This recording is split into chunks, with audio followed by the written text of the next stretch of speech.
elle-même va s'interpréter dans la révélation de son esprit, car la parole de Dieu, selon le livre de Jean, le chapitre 6, le verset 63, la Bible dit que la parole de Dieu est esprit et vie.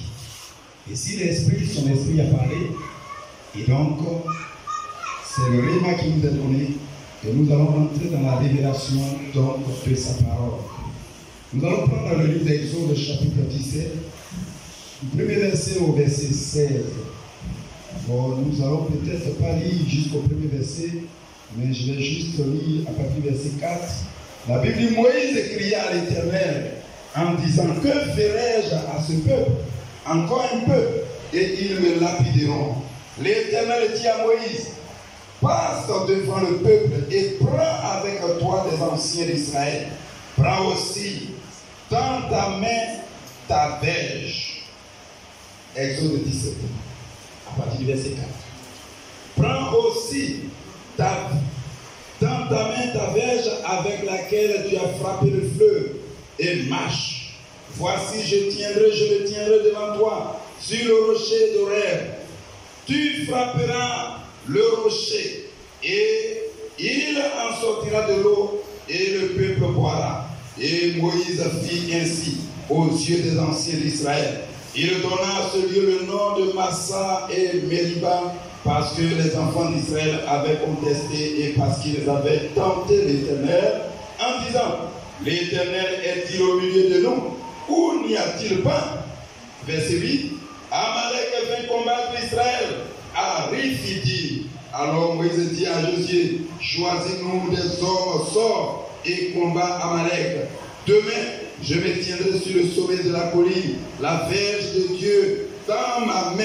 Josué fit ce que lui avait dit Moïse pour combattre Amalek. Et Moïse, Aaron et Hur montèrent au sommet de la colline.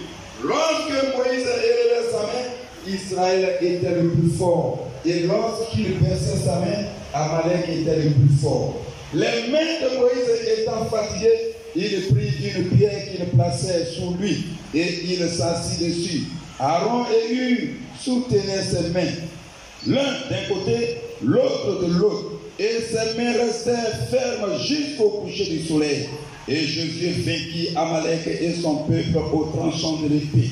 L'Éternel dit à Moïse, écris cela dans le livre pour que le souvenir s'en conserve et déclare à Josué que j'effacerai la mémoire d'Amalek de dessous les cieux. Moïse bâtit un autel et lui donna pour nom l'Éternel ma bannière. Il dit, parce que la main a été levée sur le trône de l'Éternel, il y aura guerre de l'Éternel contre Amalek de génération en génération. Amen. Alléluia. Frère, Dieu nous raconte ici un fait qu'Israël a vécu à leur sortie de l'Égypte. Et Dieu nous révèle combien de fois ce peuple ici, Amalek, s'est montré misérable.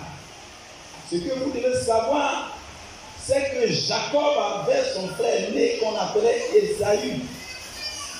C'est lui qui avait pour, c'est lui qu'on appelle l'Édomie, qui avait pour enfant ou petit-fils qu'on appelle ici Amalek. Alléluia.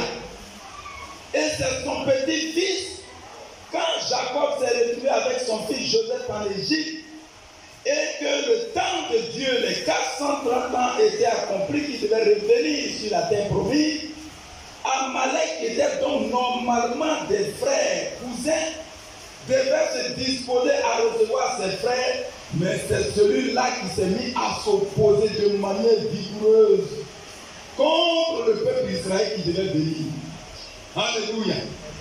Frère, Amalek était celui qui se mettait en embuscade quand le peuple d'Israël qui était fatigué de la marche voulait rentrer. Ceux qui étaient en arrière, la Bible dit, il se mettait en arrière et il arrêtait ceux qui étaient fatigués et il les tuait. Comment un frère peut être aussi cruel contre son propre frère? Alléluia. c'est donc c'est d'Amalek qu'il s'agit. La Bible dit en ce moment-là, Dieu était obligé d'engager une guerre contre ses enfants à lui. Mais ici, Amalek a l'identité de Satan lui-même. Parce que c'est contre Satan qu'il va y avoir guerre dans le ciel. Et tous ceux qui se mettent dans la position d'opposition à l'accomplissement du projet de Dieu sont identifiés à Satan. Alléluia. Dis à ton frère, ne sois pas Satan. Frère, tant qu'un de tes frères, Amalek n'était pas loin de la maison des enfants de Dieu, d'un peuple élu, mais c'est Amalek qui va s'opposer, qui va même planifier la mort d'Israël. Le plus souvent, Amalek n'est pas trop loin de notre maison. Alléluia. Le terme que Dieu me donne, sur lequel nous allons élever des éléments pour que nous comprenions comment nous devons faire, c'est ta victoire dépend de toi. Dis-le à ton frère. Si tu ne dis pas avec vie, tu seras vaincu. Dis-lui, ta victoire dépend de toi. Frère, c'est une guerre qui s'est engagée. Et quand on voit ce que Moïse a posé comme acte, nous comprenons qu'il y a donc des clés ou des stratégies pour que la victoire ou notre victoire puisse être divinement coordonnée par Dieu lui-même. Frère, Jésus a tout vécu. Il a dit à la fois tout est accompli. En réalité, dans tout est accompli, ta victoire se trouve dedans. Mais pour que ta victoire se manifeste, vienne à l'existence, il dit que nous devons appeler à l'existence ce qui n'existe pas. Donc ça veut dire qu'il y a des conditions pour que cette victoire-là puisse se manifester dans ta vie. Frère, si tu es malade et que tu ne peux pas aller à l'hôpital, tu vas mourir. Bien qu'il y ait des révélations de la promesse de ta vie. Si Israël n'avait pas compris qu'il y avait des actes qui devaient poser, frère, la promesse d'hériter Canaan était déjà sur la vie. Mais des gens sont morts. Amen. Alléluia. Amen. Dis avec moi, je vais hériter les promesses. Frère, regardez, on nous rappelle l'histoire de Anne, la prophétesse, et de Zacharie. Ces deux personnalités, ils étaient disposés de manière stratégique parce qu'ils avaient la révélation que le Messie devait venir. Ils se sont mis dans les conditions pour voir le Messie avant leur mort. On a dit que la Côte d'Ivoire va être un pays puissant, un pays développé, un pays où le pétrole va sortir. Et moi, chaque jour, je prophétise que mon terrain ou les terrains que j'ai, ma terre que j'ai, le pétrole et l'or vont sortir dedans. Amen. C'est pourquoi je ne mourrai pas. Frère, ce n'était pas évident. Les gens qui ont dit, il y a eu près de 1540 tonnes de bombes là où je me trouvais. Mais la bombe ne peut pas me tuer parce que les promesses de Dieu sont dans mon ventre. Et comme j'étais enceinte de cette promesse pour toi ce matin, Dieu ne pouvait pas permettre que je meure. Frère, si tu as la révélation des promesses de Dieu en toi, frère, sois tranquille. Alléluia. Il y a des gens qui pensent que parce que Moïse a vaincu Pharaon, donc tout allait se passer tranquille. C'est pourquoi quand des situations de famine arrivent, les gens, au lieu de parler à Dieu, Dieu qui lui avait donné le programme, mais c'est à Moïse qu'il voit. Frère, si tu commences à voir Pasteur Boni, tu ne vas pas rentrer dans ta destinée. Alléluia. Tu n'as rien compris. Frère, on est dans une nouvelle alliance. L'alliance de Jésus-Christ. Quand une situation t'arrive et que tu comptes sur un homme, tu ne vas pas arriver. Mais si tu crois que Dieu permet cela pour que je grandisse, alors tu vas rentrer dans la révélation de Dieu lui-même. Yes. Donc, comment nous allons faire pour que nous puissions parvenir à notre victoire? J'ai compris que l'église de PM3, chaque fois qu'on mène, on a une victoire. Après la victoire, il y a une épreuve. Après la victoire, il y a un combat. Mais j'étais en train de réfléchir. Quel est le message, Seigneur? Je vais donner. Et puis j'ai préparé un message et on me dit je dois aller à Goville. Je suis allé, j'ai dit bon, je vais donner ça au peuple d'Agoville. Et puis le jour que le pasteur Boni va me programmer, je vais aussi donner ce message. Alléluia. Frère, un enfant de Dieu qui croit que dès qu'il a remporté une victoire, c'est fini, frère, tu te trompes. Après une victoire, il y a un combat. Alléluia. Brokula, le mariage, c'est une victoire. Mais après le mariage, mon épouse est là, demande-lui. Il y a combat. Alléluia. Quand on parle, les chrétiens n'aiment pas les combats, les moments difficiles. Or, le Seigneur parlant à ses disciples qui s'inquiétaient, qu'est-ce que nous là, on a tout en bâton dessus là, qu'est-ce qu'on va voir? Il dit, vous aurez les bénédictions ici-bas. Vous aurez les bénédictions du ciel. Mais cela sera accompagné de quoi? De persécution. Quand tu dis épreuve, c'est trop dur. C'est-à-dire, tu vas souffrir. Chrétiens, on presse tout ça, mais quand il arrive sur persécution, on ne peut pas. Mais frère, persécution fait partie de ta bénédiction. Alors, pourquoi quand persécution arrive, maintenant, c'est quelqu'un d'autre qui regarde?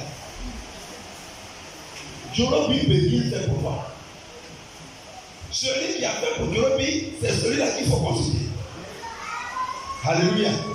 Le conseil des anciens ne peut rien faire pour toi. Frère, je vais te dire une vérité. C'est quand tu seras dans les moments les plus difficiles. C'est en ce moment-là Dieu s'arrange pour que ton frère ou ta soeur qui pouvait t'aider là, il lui mène rien. Et puis toi, tu vas dire, les gens sont méchants. Non, tu n'as pas compris. C'est toi-même qui es méchant. Parce que la solution se trouve en haut. Il fallait simplement fléchir les genoux pour qu'il encore et puis ça descend. Alléluia. Il a donc cet élément. Le temps va nous persécuter, mais bon, je ne sais pas comment il va faire, mais le Saint-Esprit, si on va sauter, si on va revenir, bon, on va. Bon, allons-y. Alléluia. Comment nous devons faire pour que nous demeurions dans notre victoire? Regardez, on nous appelle ici, et puis on nous appelle temple des victorieux. Comment des gens qui sont victorieux, chaque fois il y a épreuve. Chaque fois il y a une petite situation qui va venir. Tu vas pas nous balancer comme Roseau. Frère, Simon s'appelait comment? Roseau. Parce que face à toutes les situations, il est troublé. Jésus était obligé de changer son nom en Pierre. Pour lui dire, Pierre, tu es Pierre. Et sur cette pierre, je vais bâtir mon église. Alors, dans la révélation, nous, Assemblée de Dieu, nous sommes église de Dieu. Frère, si tu es église de Dieu, il dit à la suite de ce verset de Matthieu 16, il dit, je bâtirai mon église contre laquelle les portes du séjour des morts ne prévaudront point. Alors, qui peut me dire que les portes du séjour des morts n'ont pas d'influence sur sa vie? Alléluia. C'est quelqu'un dit que tu es vainqueur. Il dit tout est accompli. Il dit malheur ne va pas t'arriver. Mais en réalité, ce que tu vis là, qu'est-ce qui se passe? Peut-être tu attends quelque chose, mais il n'y a pas de solution. Peut-être qu'il y a une maladie qui te persécute. Mais peut-être qu'il y a une situation que tu arrives à avancer, mais dès que tu vas, on dirait que quelque chose te tire en arrière. Tu fais 2 pas devant, tu fais 3 pas en arrière. Finalement, tu n'avances pas. En réalité, Dieu a proclamé ça. Comme il a dit, mon église, que toi et moi nous sommes son église, tout ce que le Seigneur attend de nous. Il est en train de nous dire que nous ne sommes pas indépendants, mais nous sommes plutôt dépendants de lui. Alors, chaque fois que quelque chose arrive, la première chose que nous devons faire, c'est de revenir à lui. Alléluia. Frère, ta victoire dépend de toi. Premièrement, ce que nous devons faire, c'est d'avoir confiance au Seigneur Jésus. Tu peux noter. C'était un enseignement, mais on va aller plus vite. Avoir confiance au Seigneur Jésus. En ayant foi en sa parole, malgré l'adversité qui se présente à nous. Et dans le livre d'Exode 17 que nous sommes en train de lire, à partir du verset 6, verset 4 à 6, la Bible nous dit ceci.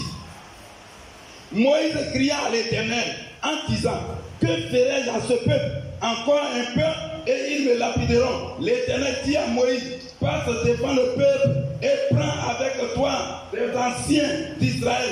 Prends aussi dans ta main ta verge avec laquelle tu as frappé le fleuve et marche. Verset 6, voici, je me tiendrai devant toi sur le rocher d'Horeb. Tu frapperas le rocher et il en sortira de l'eau et le peuple boira. Et Moïse fit ainsi aux yeux des anciens d'Israël. Frère, si tu n'as pas confiance à l'Éternel pour obéir, pour que tu marches selon ce que tu as dit, tu vas échouer dans ta marche. Alléluia. Première chose, pour que ta victoire se manifeste, ta première responsabilité, c'est donc d'avoir confiance en Dieu. Et Moïse a eu confiance en Dieu. Amen. Entièrement, il a eu confiance en Dieu. Et on nous rappelle dans le livre de Genèse 15:6, la confiance que Abraham a eu. Abraham a placé sa confiance en l'Éternel. Et Abraham a réussi. Jacques nous rappelle également, Jacques 2:23, cette histoire des exploits d'Abraham. Amen. Ça veut dire que face à toute situation, nous devons avoir confiance en Dieu et non aux hommes, comme nous le rappelle Habakkuk 2:18. Frère, si tu mets ta confiance aux idoles, donc aux hommes, ça veut dire que tout ce que tu vas faire, tu vas échouer. Celui qui confie un frère sur une soeur, moi pour que je sois à la mairie, c'est pas un frère, une soeur. C'est vrai que c'est mon cousin plus tard, mais Dieu, tous ceux qui je comptais là, ils n'ont rien pu faire. C'est quand j'ai été converti que Dieu a disposé les choses. Alléluia. Moi j'étais gardien. Qui m'a gardien? C'est pas gardien depuis l'Afrique africaine. Oh, sois béni, acclamé pour Christ. Tu reçois la guérison parce que tu as eu la révélation. La maladie cesse dans ton corps au nom de Jésus. Frère, vous n'avez jamais entendu ce nom-là? Ça, c'est le tout premier vigile. On nous l'appelle sous-ferrou. C'est les chiens de la nuit.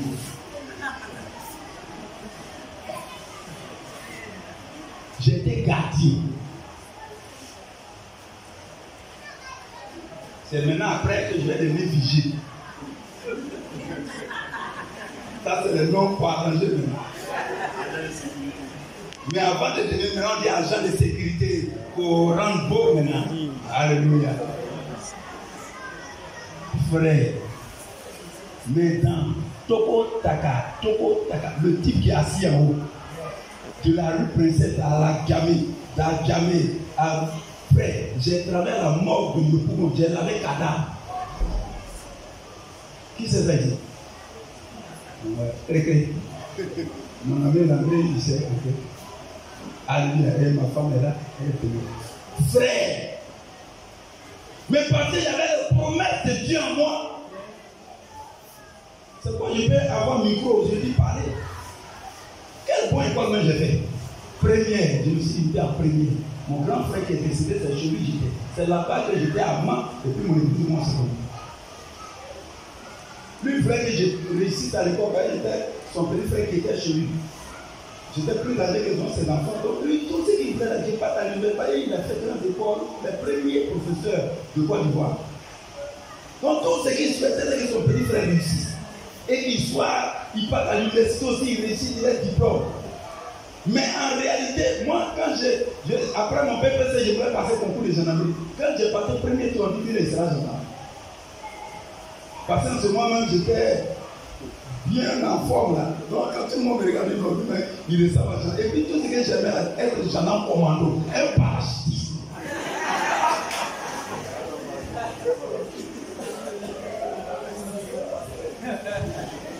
Dieu dit, tu es un menteur, mon fils. Tu seras un pasteur. Un commando.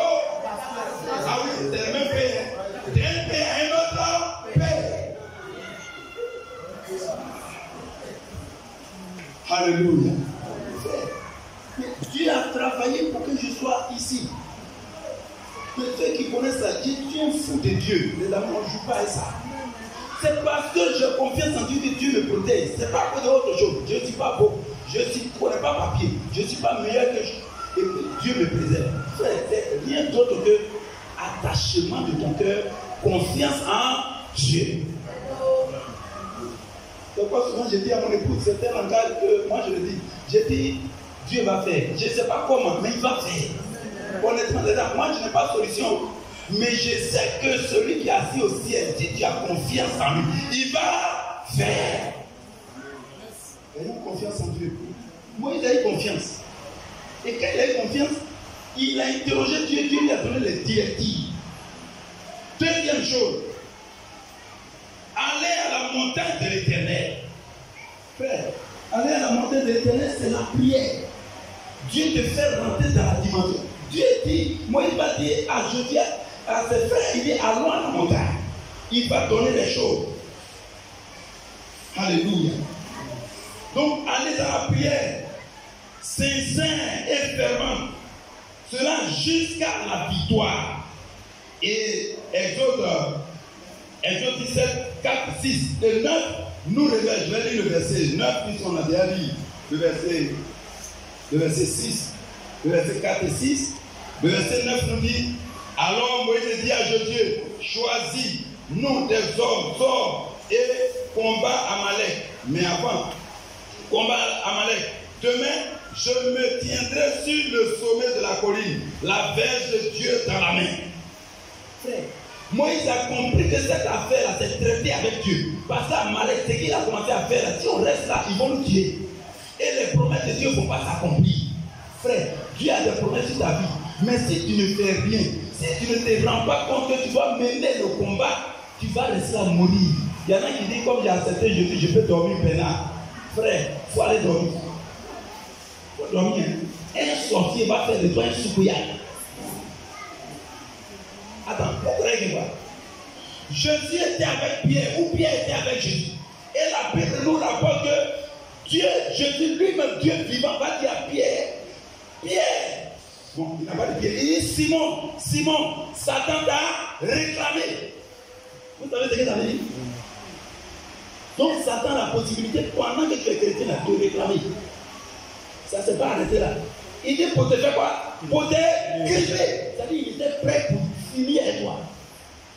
Il y en a qui pensent que quand ils sont en Christ, c'est ok, tu peux dormir, rompre seulement dans vos vies. Vous allez voir. Vous allez mourir, on va vous enterrer. Dis avec moi, ce ne sera pas pour moi. Maintenant, quand tu dis ça, lève-toi en prière. Frère, on ne dort pas. On n'est pas venu à l'église pour dormir. On est venu, c'est un royaume de prière. C'est un royaume de prière. Après une victoire, il y a un combat. Après un combat, il y a victoire. Mais après la victoire, il y a combat. Église, c'est vide. Frère, vous tous ici, là, beaucoup d'entre vous le savent. Quand notre bien-aimé serviteur est parti, l'église, qu'est-ce qu'on a fait? Les anciens qui sont les sages. On n'a pas dormi. On veillait ici tous les vendredis prières.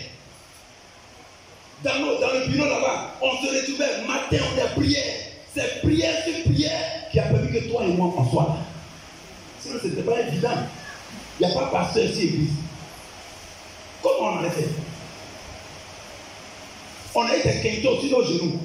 Nos voix ont commencé à rire, papa. On commence à prier de 18h30 jusqu'à 6h du matin. Frère, Dieu t'a appelé. Dieu a dit que tu seras grand, premier ministre, président même de la République. Mais il faut dormir, tu vas voir. Troisième chose, se laisser diriger par Dieu lui-même, donc le Saint-Esprit. Frère, alléluia. La Bible nous dit, dans le verset 10 au verset 11, je vais dire, il dit, Josué fit ce que lui avait dit Moïse pour combattre Amalek. Et Moïse, Aaron et Hur montèrent au sommet de la colline. Lorsque Moïse élevait ses mains, Israël était le plus fort. Et lorsqu'il perçait sa main, Amalek était le plus fort. Frère, c'est la direction divine qui a amené chacun à jouer son rôle. Et Moïse étant celui qui recevait ce que le Saint-Esprit dit, il ferait exactement ce que Dieu lui disait. Alléluia. Frère, celui qui ne veut pas faire comme Dieu veut va échouer. C'est pourquoi dans le livre de 1 Samuel 30, 6 à 9, 6 à 8, on a vu quand les Philistins ont vaincu, ou du moins, David n'était pas là, ils sont rentrés, ils ont pris toute la famille de David et tous les autres. À un moment donné, le peuple voulait tuer, lyncher David. Mais David n'a pas regardé ailleurs que consulter Dieu et écouter la directive de Dieu. Il a demandé à Dieu, est-ce que devrais-je poursuivre mes ennemis? C'est quand Dieu a dit oui que David va commencer à les poursuivre. Frère, qui d'entre nous ici écoute Dieu? Quand on a un problème, et missionnaire Jérémie, il prie pour moi. Missionnaire Jérémie n'est pas Dieu. Dieu nous donne la possibilité. Maintenant, il n'y a plus. C'est pour ça que de fidèle que j'étais, ancien, je peux devenir aujourd'hui pasteur. Ça veut dire que Dieu nous donne la possibilité. Toi qui es assis, qui es venu aujourd'hui là, demain, Dieu peut t'emmener pour sa mission à devenir toi aussi pasteur. Seulement, il faut te mettre dans la disposition de Dieu pour que Dieu lui-même te positionne de manière stratégique. Je ne peux pas trop dire, on va avancer. Quatrième élément, pour que tu rentres et tu conserves ta bénédiction,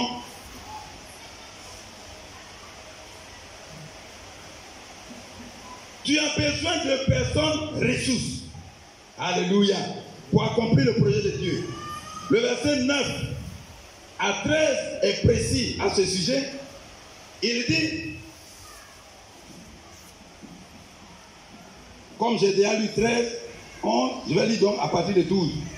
Les mains de Moïse étant fatiguées, il prit une pierre qu'il plaçait sous lui et il s'assit dessus. Aaron et Hur soutenaient ses mains, l'un d'eux d'un côté, l'autre de l'autre, et ses mains restèrent fermes jusqu'au coucher du soleil. Et Josué vaincut Amalek et son peuple au tranchant de l'épée. Mais avant cela, verset 9, il dit, alors Moïse dit à Josué, choisis-nous des hommes, sors et combat Amalek. Demain, je me tiendrai sur le sommet de la colline, la verge de Dieu dans ma main. Le pasteur Bonny, il est notre Moïse. Et il nous l'a choisi. Dieu lui seul sait pourquoi il nous l'a choisi. Alléluia. Frère, chacun de nous ici, il y en a qui ont le caractère de Moïse. Lui, il a le caractère de Moïse. Il y en a qui sont les Josué dans cette église. Il y en a qui sont les Hur. Il y en a qui sont les Aaron. Frère, tu n'es pas à l'église ici au hasard. Avec Dieu, il n'y a pas de hasard. Dieu t'a divinement amené ici pour que tu sois parmi ces 3-4 types de personnes pour mener le combat. Donc, divinement, si tu es ici, c'est parce que Dieu veut que le combat contre Satan, tu puisses faire partie de ceux qui vont mener. Alléluia. Donc, tu as été choisi. Si tu es dans service d'accueil, service dans le groupe musical, dans le service protocole, dans le conseil des anciens, n'importe quel département où tu te trouves, c'est parce que Dieu sait que sans toi, le département ne peut pas marcher. Sans toi, le groupe ne peut pas marcher. Sans toi, l'église sera bancale. Alléluia. Mais l'homme de Dieu lui choisit. Mais quand il a choisi là, ça ne s'arrête pas là.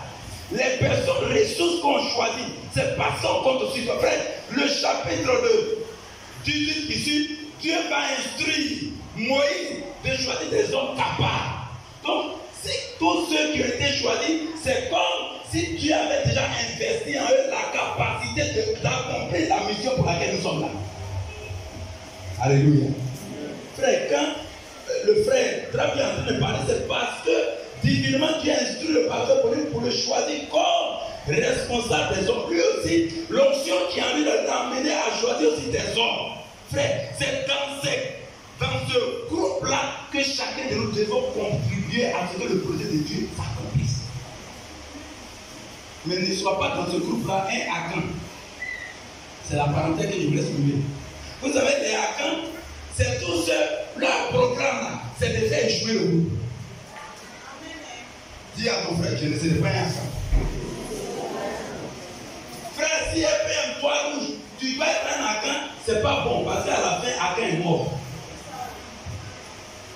Alléluia. Amen. La parenthèse est fermée. Donc, il faut choisir donc des personnes ressources. Et toi et moi, nous faisons partie de ces personnes ressources pour que l'œuvre de Dieu avance. Alléluia.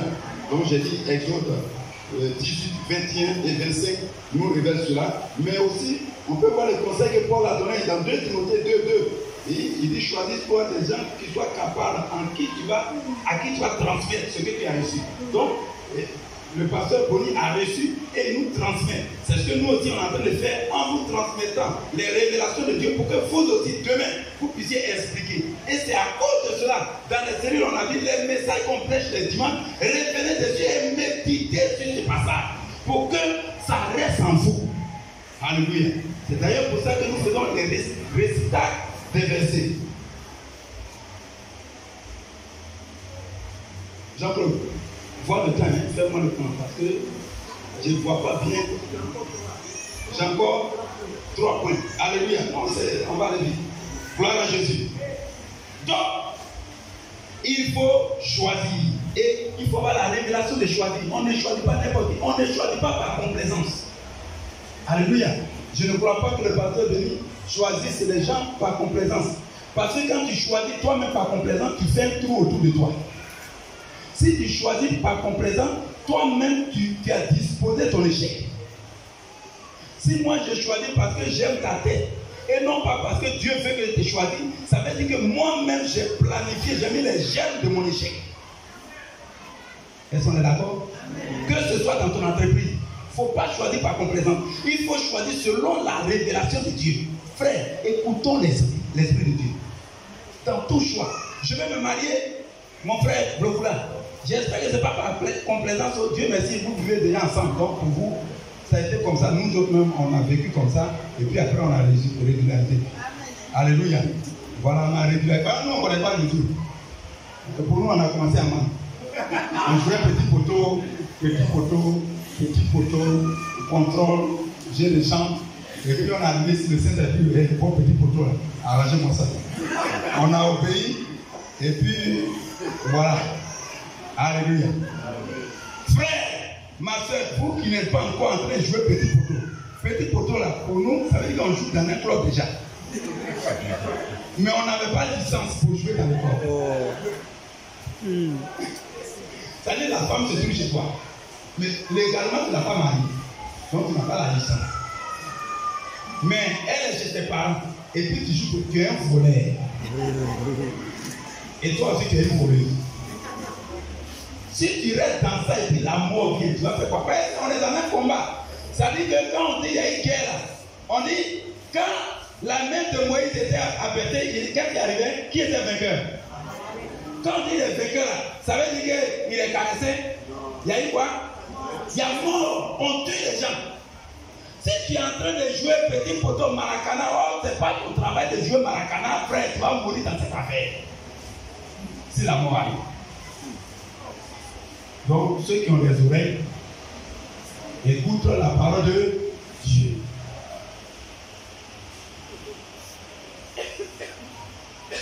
Vous voulez faire le match que les vieilles personnes jouent. Vous savez, depuis quand le doyen a petit. Doyen, votre mariage, vous savez combien d'années maintenant? Bon, calculez, depuis 90, je n'étais même pas converti. Eux, ils ont dit, c'est pas mariage, rien de même. C'est pas petit poteau, parce qu'à leur temps, là, c'est rigoureux. Combien? 31 années. Qui n'a pas encore 30 ans ici? Qui n'a pas 30 ans? Voilà, vous qui n'avez pas 30 ans, donc ne jouez pas ce match-là. Voilà, je vous interdis. Je mets interdiction. Panneau stop, dis-vous. Vous allez vous marier dignement. Vous allez vous marier selon les normes de Dieu. Et la gloire de Dieu sera faite. Dieu va commencer à vous bénir. Et dans vos entrailles, Dieu va choisir des personnes élues, des pasteurs, des présidents de la République. C'est seulement si vous demeurez dans la voie de Dieu. Alléluia. 5e point. C'est ça, hein? Être obéissant à Dieu et à l'autorité qu'il a établie.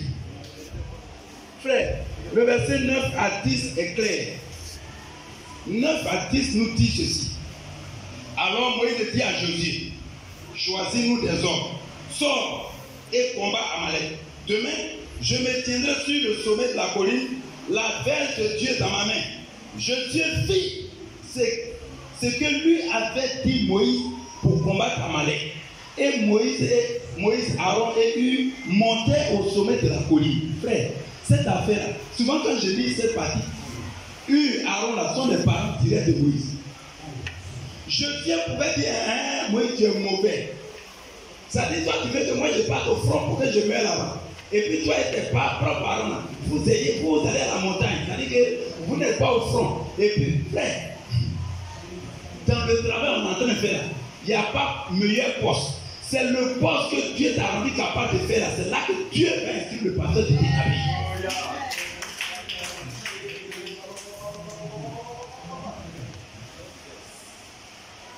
Merci. Donc, j'ai encore, je ne sais pas si c'est 10 minutes. Combien? On dit je dois finir à 12h08. Ah, il est 12h08. Ah, bon. Alléluia, soyez bénis. Acclamez-vous vous-même. Acclamez-vous vous-même. Alléluia. Gloire à Jésus. Donc, nous devons obéir. Amen. Nous devons obéir au Seigneur. Je regarde mon patron. Ok, donc je vais finir. Il m'a donné l'option. Donc je vais finir. Alléluia. Gloire à Jésus. Oh. Frère, 6e point. Tout faire en unité d'esprit et d'action. Voilà des gens qu'on a choisis. Ils ne sont pas tous de même père, même mère.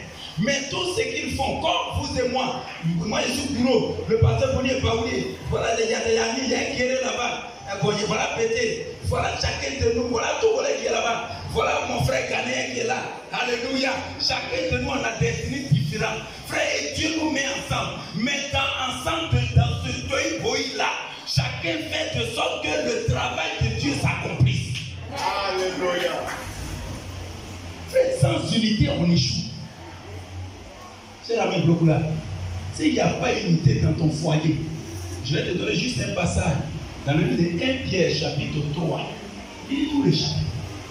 La responsabilité de la femme, la responsabilité de l'homme. Dieu dit de faire cela pour que rien ne vienne faire obstacle à vos prières. Frère, si vous voulez atteindre un objectif que Dieu vous a donné des hommes avec lesquels vous devez accomplir la mission, arrangez-vous pour vous entendre. Si la division rentre, vous allez échouer tous. Donc, ça serait votre responsabilité. Ta victoire dépend de toi.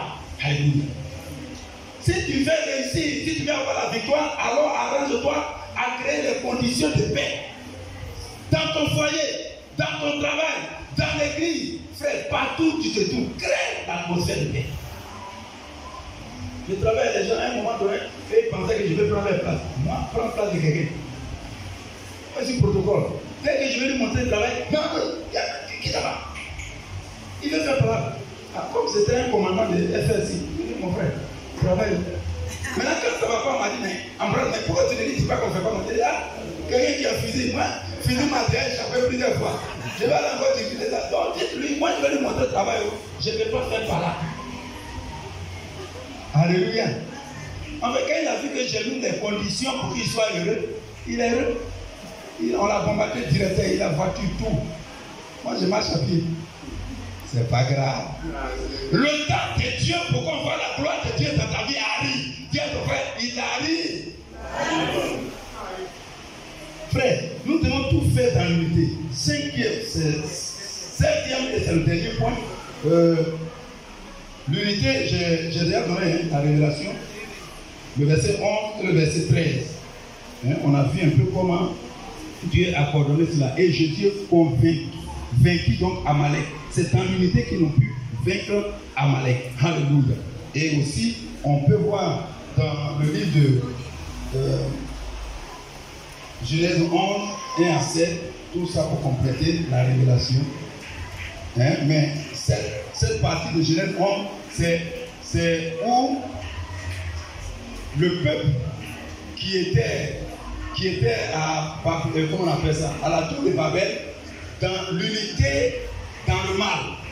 Genèse 11, 1 à 7, ça c'est l'unité dans le mal. Mais imaginez, vous regardez comment quand on s'accorde, même dans le mal, les voleurs là, quand ils s'accordent et puis ils s'en vont voler, ils réussissent à voler les gens. D'honnêtes citoyens, parce qu'ils se sont accordés. Donc, il y a l'unité même là, même quand dans le mal, souvent les gens réussissent.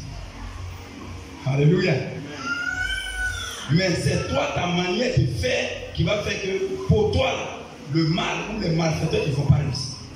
Les sorciers qui se sont programmés dans ton village, leur projet va échouer parce que tu travailles honnêtement. Alléluia. Dernier point, et c'est le dernier point qui m'intéresse bien, parce que j'ai compris, qui est tiré au verset 15, la Bible nous dit enfin, Moïse bâtit un autel et lui donna le nom de l'Éternel ma bannière. Ou si tu veux, l'étendard de l'Éternel. Frère, dans l'étendard, tu ne bâtis pas un autel pour dire à l'Éternel que c'est lui qui t'a donné la victoire et que tu donnes la gloire de Dieu à quelqu'un d'autre, à un homme, parce que c'est lui qui t'a trouvé un travail. Frère, c'est un mensonge. Hein? Dieu l'a disposé pour que tu aies le travail. Donc donne gloire à Dieu. Parce que comme toi, il y a des gens qui sont intelligents, plus intelligents que toi, mais ils n'ont pas eu de travail. Mais toi, tu as eu le travail. Et quand tu es chrétien ou chrétienne, donne gloire à Dieu. Tu es dans une situation difficile. Et puis on dort, quelqu'un intervient divinement pour t'aider. Donne gloire à Dieu. Moïse a compris cette révélation. Je suis au regret qu'à l'église francophone, quand on te donne les révélations, il n'y a pas une semence pour saisir la révélation. En réalité, quand tu fais une offrande, tu es en train de bâtir. Tu es en train de bâtir un hôtel pour dire à Dieu, la parole que j'ai entendue là, qu'elle se matérialise dans ma vie, je bâtis un hôtel. Quand on arrive là, les gens disent, les aiment l'argent. Bon, les pasteurs, ils aiment trop l'argent. Mais si on ne te dit pas la révélation, tu vas bien écouter la parole de Dieu. Tu vas aller à la maison, mais ta vie ne sera pas bénie. Pourquoi? Parce que, par exemple, moi je n'ai pas dormi. Je suis en train d'interroger Dieu pour dire, Seigneur, quelle est la nourriture convenable pour le peuple de Dieu? Mais quand je finis et que toi tu sers, tu reçois la bénédiction, moi aussi je suis béni. Alléluia. Quel est l'autel que tu bâtis pour que Dieu puisse se souvenir? Oh, quand tu bâtis un hôtel, tu es en train de dire quoi? On dit, ta victoire dépend de toi. Alléluia. L'hôtel que tu bâtis, je vous ai dit au commencement, après une victoire vient un combat. Oh, quand tu bâtis l'hôtel, ici il a bâti l'hôtel au nom de l'Éternel ma bannière. Ça veut dire Jéhovah ici. Ça veut dire, il dit, c'est l'Éternel, c'est le drapeau de l'Éternel que je brandis. Frère, toi tu brandis quel drapeau? Parce que celui qui est derrière le drapeau de l'Éternel, frère, il n'y a pas quelqu'un qui peut vaincre l'Éternel. Il n'y a pas. C'est pour ça que tous ceux qui se lèvent contre l'Éternel, frère, ils ont problème. Hein? Tu t'es levé contre l'Éternel. Il ne faut même pas penser comme ça dans ton cœur. Bâtis un hôtel plutôt dans ton cœur. Bâtis un hôtel dans ta vie. Bâtis un hôtel dans ta maison. Bâtis un hôtel, frère. Constamment que l'hôtel qui est dans ta maison, tu n'attribues pas l'hôtel qui est dans ta maison. S'il y a une cellule de ta maison, nous qui avons les cellules de maison, considérons que c'est le trône de Dieu qui est dans nos maisons. Nous devons nous arranger pour que la gloire revienne à Dieu dans nos maisons. Que nos maisons soient comme un sanctuaire et non pas un lieu de dépravation. Un lieu où on déshonore Dieu. Frère, on sera en train de nous livrer. Que cela ne soit pas pour nous. Alléluia. Est-ce que tu peux acclamer le Seigneur? Je crois qu'on va s'arrêter là. Il y avait d'autres choses, mais on va s'arrêter là. Est-ce que tu peux t'aider? Nous allons juste prier. Un seul sujet. Alléluia. Frère, j'ai compris que l'Éternel doit être notre étendard. Parce que cette église est trop éprouvée. Individuellement, chacun est éprouvé.